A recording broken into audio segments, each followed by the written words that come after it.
जिन लोगों ने मुल्क को इस हाल पर पहुंचाया इनका मुहासबा होना चाहिए। लाहौर में पार्टी टिकट के उम्मीदवारों के इजलास से खिताब में नवाज शरीफ ने कहा है कि हम नजरों से ओझल लेकिन दिल के बहुत करीब रहे हैं। अपने किसी दोस्त और साथी को भूला नहीं, हमेशा याद रखा। आज भी दुआ है कि अल्लाह इस कौम को मुश्किलात से निकाले। इन्होंने कहा है कि कौम ने पिछले 4 साल बहुत मुश्किल दौर देखा। हमारे दौर में मुईशत बेहतर और तरक्की अरूज पर थी और हमारे दौर में हर लिहाज से मुआशरा आगे बढ़ रहा था, लेकिन कुछ किरदार ऐसे आए जिन्होंने दौड़ते पाकिस्तान को ठप करके रख दिया। मुझे पता लगना चाहिए कि 93 और 99 में मुझे क्यों निकाला गया।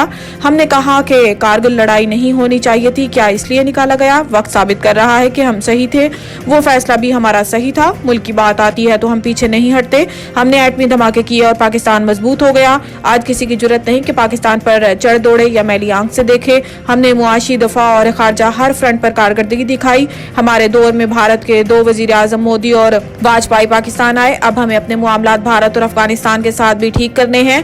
हमें अपने मामलात ईरान और चीन के साथ भी मजीद बेहतर करने हैं। अस्करी टावर जलाओ घिराव केस में असद उमर की जमानत खारिज। लाहौर के इंसदाद दहशतगर्दी की अदालत के जज उभर गुल ने असद उमर के खिलाफ अस्करी टावर जलाओ घिराव के मुकदमे में असद उमर की हाजिरी मुआफी की दरखास्त पर फैसला सुनाया और दरखास्त मुस्तरद कर दी। अदालत ने अदम पैरवी की बुनियाद पर PTI के साबिक जनरल सेक्रेटरी की जमानत खारिज कर दी। वाज़ेह है कि थाना गुलबर्ग पुलिस ने असद उमर के खिलाफ अस्करी टावर जलाओ घिराव का मुकदमा दर्ज कर रखा है। जुल्फकार भुट्टो रेफरेंस की कार्रवाई बराह रास्त दिखाई जाए या रिकॉर्डिंग? कमेटी की रिपोर्ट तैयार। जराये के मुताबिक सदारती रेफरेंस की कार्रवाई बराह रास्त नशर करने से मुताल्लिक सुप्रीम कोर्ट के 2 रुकनी कमेटी पीर को रिपोर्ट पेश करेगी। जराये का कहना है कि सुप्रीम कोर्ट की 2 रुकनी कमेटी ने जुल्फकार अली भुट्टो के अदालती कत्ल से मुताल्लिक रेफरेंस की नशरियात बराह रास्त दिखाने या समात के बाद रिकॉर्डिंग जारी करने से मुताल्लिक रिपोर्ट मुरतब कर ली है। जराये का बताना है कि जस्टिस अतहर मिनुल्लाह और जस्टिस मोहम्मद अली मजहर पर मुश्तमिल कमेटी सफारिशात फुल कोर्ट के सामने रखेगी। साबिक वजीर आजम जुल्फकार अली भुट्टो के अदालती कत्ल से मुताल्लिक सदारती रेफरेंस पर समात मंगल 12 दिसंबर को होगी। चीफ जस्टिस काजी फाइजीसा की सरबराही में 9 रुकनी लार्जर बेंच दिन 11 बजे समात करेगा।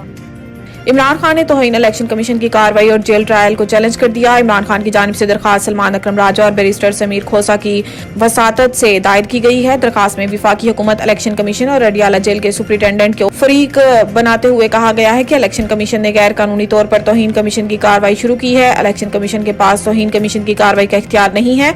दरखास्त गुजार के मुताबिक इलेक्शन कमीशन ने इस केस में जेल ट्रायल का फैसला किया है जो गैर कानूनी है।